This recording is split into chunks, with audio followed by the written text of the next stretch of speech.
11 qui va créer l'exploit au Bernabéu. Nous y est, ce soir c'est enfin le retour de la Ligue des Champions. L'Olympique de Marseille se déplace à Madrid et je peux vous garantir que le Real Madrid est maîtrisable. Bref, le groupe est sorti avec 2 absents, Ahmed Junior Traoré et Naïef Aguerd ne font pas partie du voyage. Du coup, je vous ai préparé un 11 de départ, pour moi c'est le meilleur possible.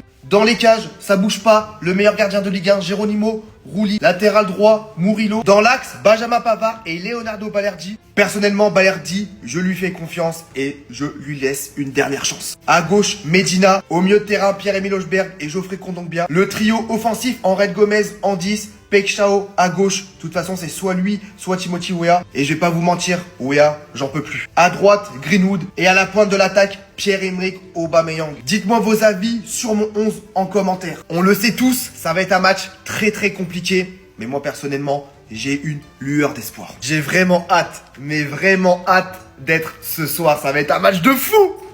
En interview, Mbappé a déclaré qu'il espère que jouer contre Marseille va lui rappeler de bons souvenirs. Les bons souvenirs en question.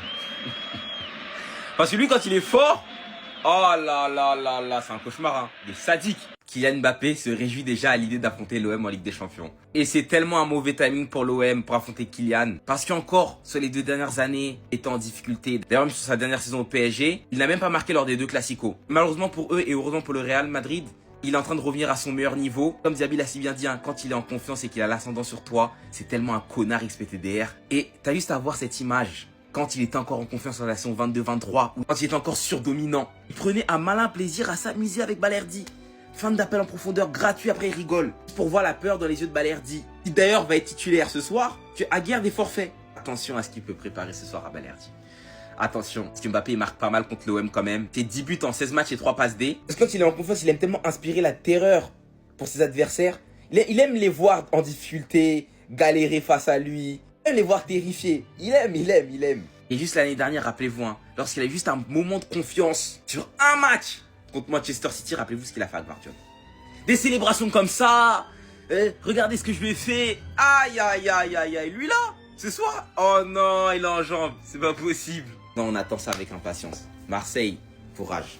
Je sais pas ce qui va se passer, mais courage. Est-ce que ce soir, on va avoir autant de spectacles que le dernier Real Marseille et ce match, il remonte. Il remonte tellement que la dernière fois, Xabi Alonso, il était joueur du Real Madrid. Aujourd'hui, il est entraîneur. En même temps, la dernière confrontation, c'était en 2009. On avait eu le droit à un match de fou malade. Déjà, un des plus beaux coups francs de CR7 dans toute sa carrière. Pour moi, il fait partie du top 5. Il était archi loin, au moins à 30 mètres. Vous le mettez dans un autre angle, il a tiré d'ici. Aujourd'hui, je vois aucun joueur de foot de tenter un coup franc direct à cette distance. C'était une autre époque. C'était une époque où CR7, il était à son prime. Il venait d'arriver au Real Madrid. Il portait encore le numéro 9. Je peux vous dire qu'à cette époque-là, CR7, il martyrisait tout le monde, que ce soit physiquement, techniquement, en dribble. Vous pouvez demander à Diawara. Écoutez ce qu'il avait dit en interview. On avait souffert contre lui. Pourtant, à l'époque, je courais vite, je sautais haut et en plus de ça, j'étais plus grand que CR7. Je n'ai pas pris le ballon de la tête une seule fois. Il allait 2 fois plus vite que moi et techniquement, c'était abusé. Voilà, pour tous ceux qui disent que CR7, il est pas technique. Pour que Diawara arrête CR7, il y avait qu'une solution, lui faire faute. Il avait tout pris, ballon, cheville. Il a blessé pendant plus d'1 mois. C'est un des seuls joueurs limite qui a blessé CR7. D'habitude, il se blesse jamais. Bref, pour en revenir à ce soir, je pense qu'on va avoir un match de fou malade. Alors certes, c'est au Real Madrid, mais faut pas enterrer Marseille. Je pense pas qu'ils vont se prendre un 2, 3, 4-0. Je pense qu'il va y avoir un match que le Real Madrid va gagner, mais ils vont proposer des choses, Marseille. Jour de match, les Madridistas, la compétition la plus prestigieuse fait son retour aujourd'hui. Et par la même occasion, les rois d'Europe font leur retour également. Alors ce soir, on va affronter Marseille, on va les taper, on va les tabasser. Mais bon, qui dit jour de match, dit compo probable. Et donc du coup, je vais vous montrer ma compo probable et vous me direz ce que vous en pensez dans les commentaires. Alors moi, personnellement, je suis reparti sur un 4-3-3, parce que je pense que c'est ce que va aligner Xabi Alonso. En défense, on aura Dina Hussein et Militao à la paire défensive, c'est nickel. En latéral gauche, on aura Alvaro Carreras. Titulaire indiscutable, personne ne va le toucher. Il fait un très bon début de saison.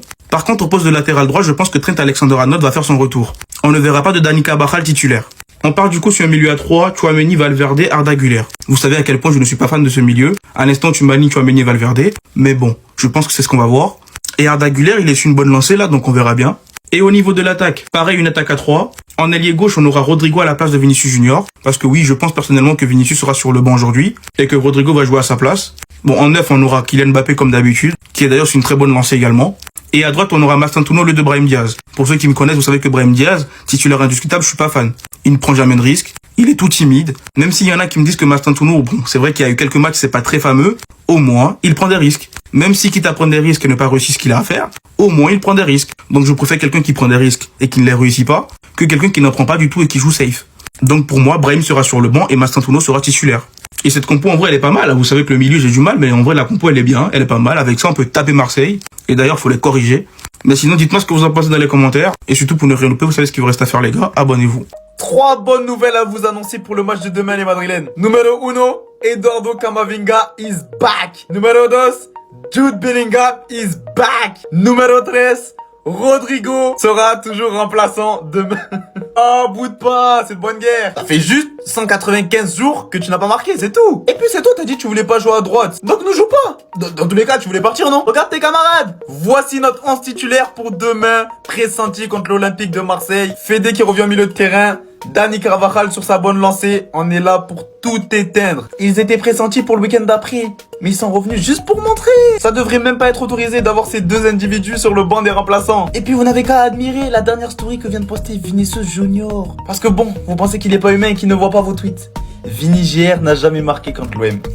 Regardez son visage, il se fend la poire. Il est d'ores et déjà prêt à shooter. Je sais que vous allez vous déplacer en nombre les Marseillais, j'étais à 2 doigts d'avoir de la peine pour ce qui va se passer. Mais vous avez fait les malins. J'espère seulement que votre défense est croyante à 100%. Parce que peu importe la manière, on veut gagner tous les matchs. À demain.